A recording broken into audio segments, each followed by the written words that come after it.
Hi. Hi. Ayan po guys. So, may nagatay guys.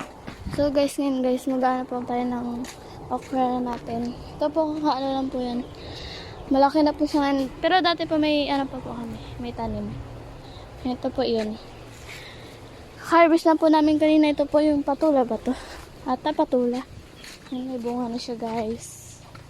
Ayan o. Gugulayan namin mamaya yan. Sarap. Hanggang dyan na ngayon guys. Oh. Tapos guys. Yan guys. Yan guys oh. May tanim pa kami okra. Yan. Okra. Okra. Yan guys. Sarisa yan guys. Yan yung bahay namin guys. Tricycle. Guys, wait lang guys ah.